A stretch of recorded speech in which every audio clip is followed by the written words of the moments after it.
just happened? Oh my gosh, I was not expecting this.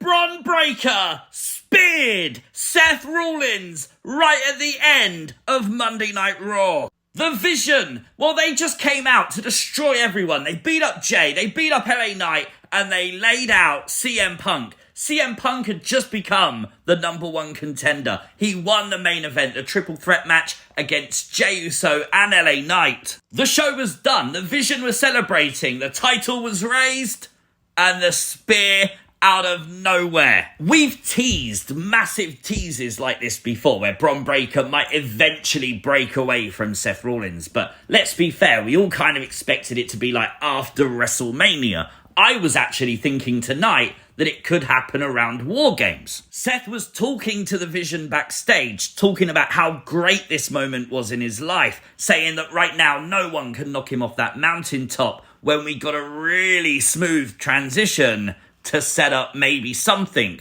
happening at War Games.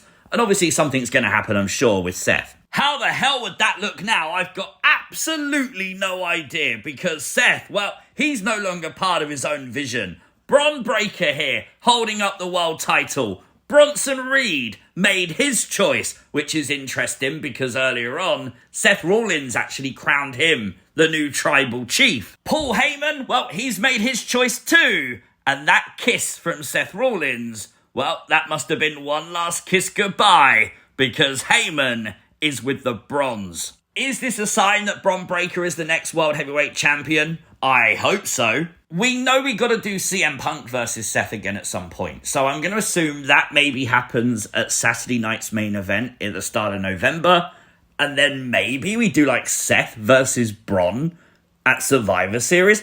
Like, is Seth Rollins going to be on the babyface team?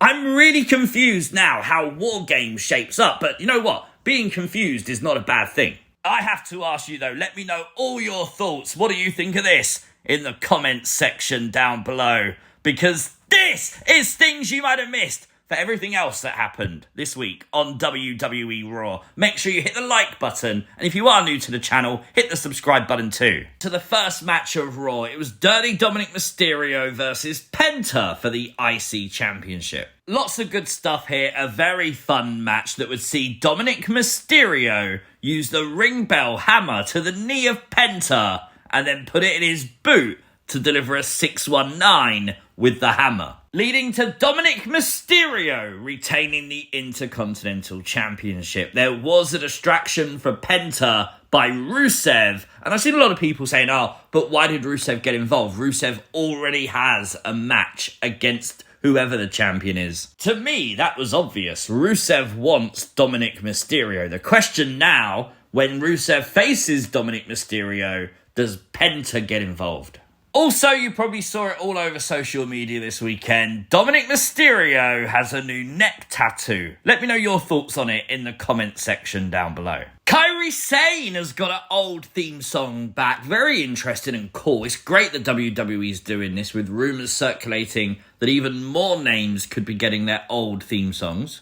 Tonight, though, Kairi would do battle with Rhea Ripley. Now, this match only came about because Asuka wanted Kairi to restore the dishonour put upon Asuka because Kairi got pinned at Crown Jewel. Kairi showing off that horrific bruise on her forehead. That really does look painful. Not gonna lie, this match was an absolute banger. They gave it lots of time, and deservingly so. Rhea Ripley would pick up the win, which definitely makes sense in Perth, Australia. But then after the match, Rhea, looking for revenge on Asuka, would then be met by the kendo stick, followed by an Asuka DDT on the announce desk, and the Kabuki Warriors stand tall tonight. So this feud definitely is not over yet. Major problems tonight for the Usos. Now, this came as Jimmy Uso would lose to big Bronson Reed. Bronson Reed destroyed Jimmy Uso. Jimmy Uso already sporting an injury to his ribs. We'd already seen friction backstage between the Usos as Jey said, I cannot have your back tonight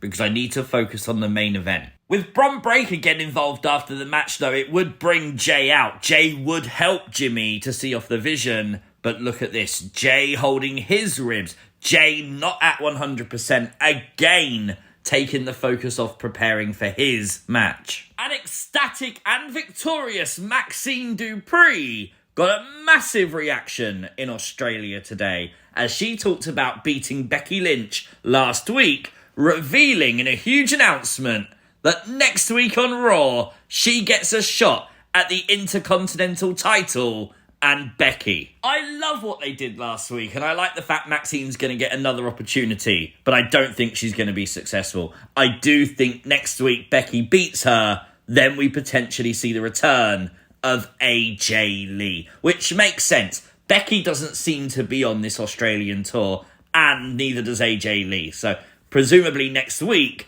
their feud starts up again. AJ Styles got congratulations from Adam Pearce tonight over his match with John Cena, but then thanks to a great suggestion by Dirty Dominik Mysterio, we found out next week it's going to be AJ and Dragon Lee versus Judgment Day's Finn and JD for the tag team titles. You know what? I think AJ and Dragon Lee stand a pretty good chance.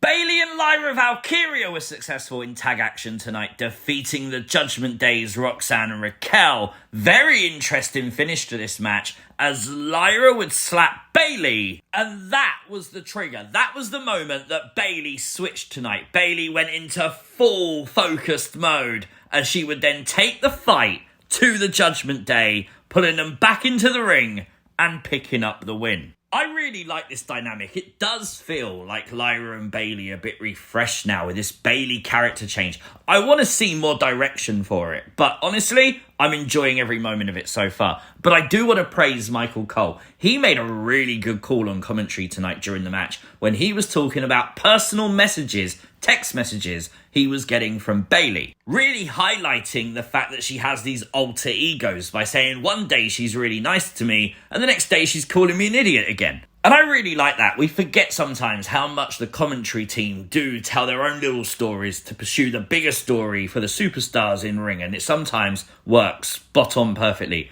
and this did. It does, though, look like this feud is officially done, as it looks like the Judgment Day's Roxanne and Raquel are moving on, as it looks like we're going to be setting up for Roxanne versus Stephanie Vaquer for the Women's World Championship. Bit weird, considering Bayley and Lyra have literally just beaten them, but okay, whatever.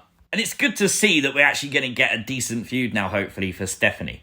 10 out of 10. This Raw was brilliant. That ending... Forget everything else on the show. That ending was monumentally good. I loved it. 10 out of 10 show. Let me know your thoughts in the comment section below. Like the video, share the video, and I'll see you tomorrow for NXT. Peace!